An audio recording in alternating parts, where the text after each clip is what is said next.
October 1962. For 13 days, the world stood on the edge of nuclear war.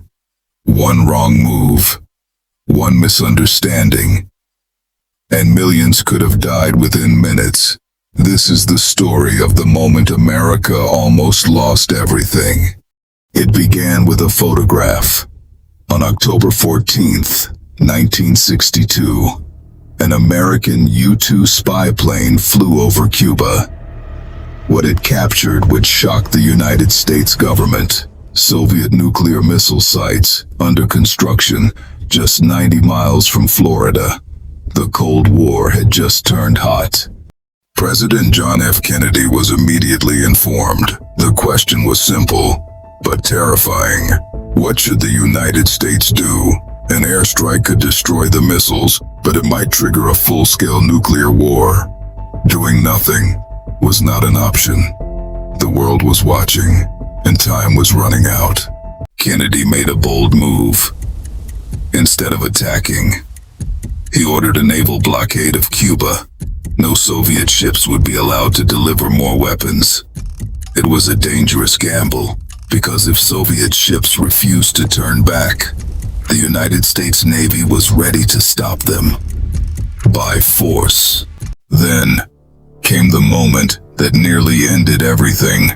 A Soviet submarine, armed with a nuclear torpedo, was detected by U.S. forces. The submarine had lost communication with Moscow. Inside, the crew believed war might have already started. American ships dropped depth charges, not to destroy, but to force the submarine to surface.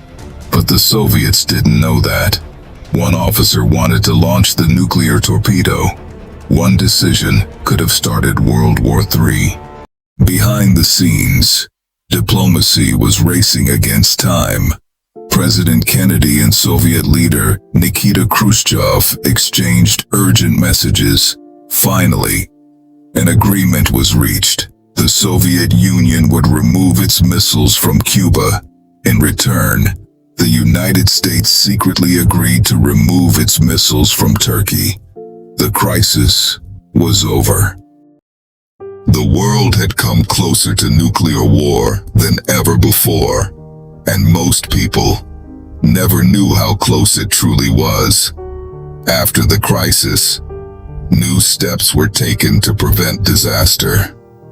A direct hotline was created between Washington and Moscow, because both sides understood one thing.